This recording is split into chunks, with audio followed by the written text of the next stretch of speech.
Welcome to మన ఇంటి రుచులు.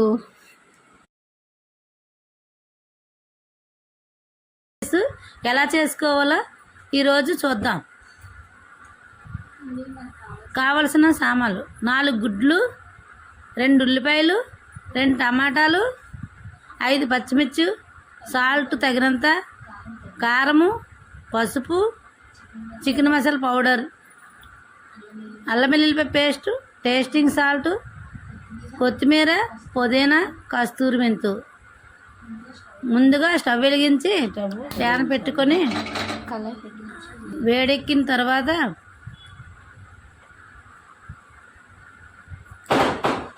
ఆయిల్ 6 టేబుల్ స్పూన్లు వేసుకొని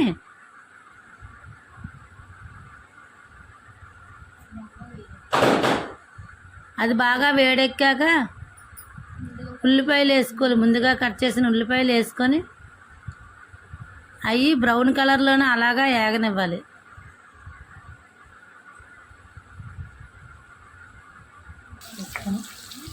అలాగా గోల్డ్ కలర్ వచ్చినంత వరకు అవి కొంచెం వేగిన తర్వాత పచ్చిమిర్చి వేసుకోవాలి. బ్రౌన్ కలర్ వచ్చే వరకు అలాగా ఏగుతూనే ఉండాలి. అప్పుడు టమాటా ముక్కలు వేసుకోవాలి.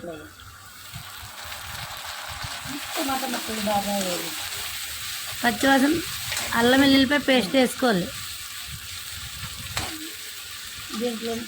ఉప్పు తగినంత వేసుకోవాలి.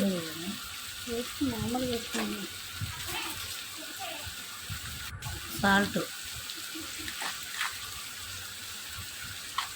కొంచెం ఎక్కువగా వేసుకుంటే రైస్ కలగడానికి సరిపోతుంది. ఒక 5 నిమిషాలు మూత పెట్టి సిమ్లో పెట్టి మగ్గనివ్వాలి.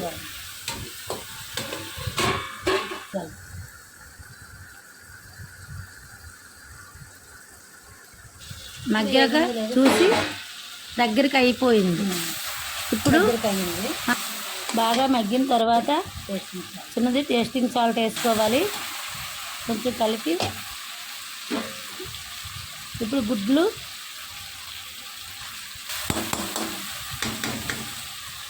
చెదగొట్టేసి వేసుకోవాలి.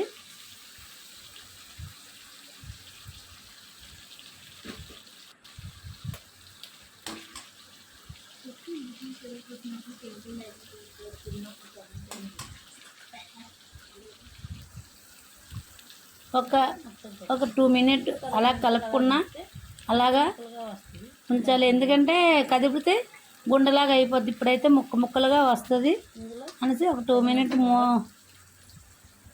ఉప్పు కారం తగినంత వేసుకోవాలి. చిటికెడు పసుపు వేసుకోవాలి.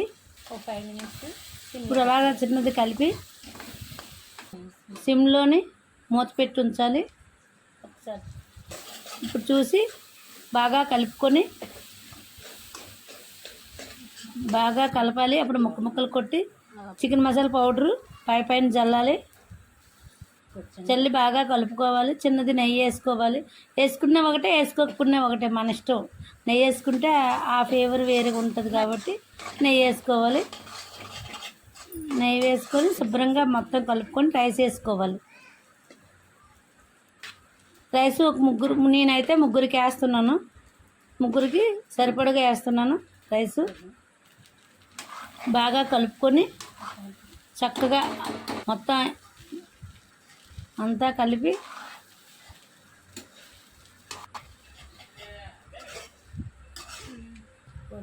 కొత్తిమీరతో కస్తూరి మెంతితో వేసుకొని బాగా కలిపి స్లోగా కలపాలి. పక్కలంట బాగా కలుపుకొని ఒక ప్లేట్లోకి స్టవ్ ఆఫ్ చేసి ఒక ప్లేట్లోకి కొంచెం తీసుకొని